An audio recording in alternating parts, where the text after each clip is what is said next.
બેટી બચાવો બેટી પઢાઓ.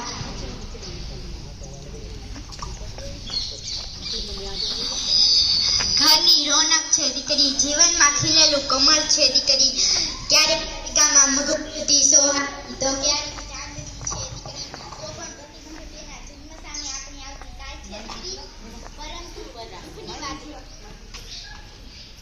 પરંતુ દુઃખની વાત એ છે કે હજી સુધી સ્ત્રીઓને જેટલું માન મળવું જોઈએ એટલું મળતું નથી. તેમજ આધુનિક યુગમાં હત્યાની બધી પ્રવેશી ગઈ છે, જેના કારણે આજે માનવજાત અશાંતિના આરે આવીને ઊભી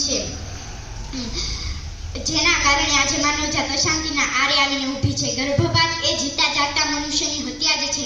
કેટલાય લોકોને ત્યાં દીકરી જન્મવાની હોય પણ તે ગર્ભપાત કરાવી નાખે છે. કેમ? કારણ કે દીકરી પાછળ કરિયાવરમાં અને દહેજમાં લાખો રૂપિયા ખર્ચવા પડે છે.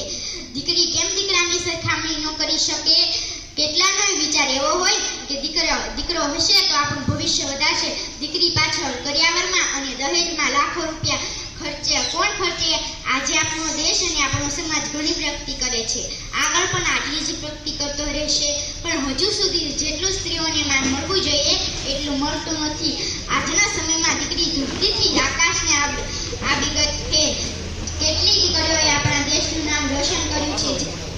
બેન ગાંધી, કલ્પના ચાવડા, સુનિતા વિલિયમ્સ, મેરી કોમ, ઝાંસી કી રાણી લક્ષ્મીબાઈ જેવી દીકરીઓએ આપણા દેશનું નામ રોશન કર્યું છે. તો મારી આપ સૌને નમ્ર વિનંતી છે કે આ દીકરીઓને ભણાવો, તે આપણા દેશનું અને આપણા સમાજનું નામ રોશન કરશે.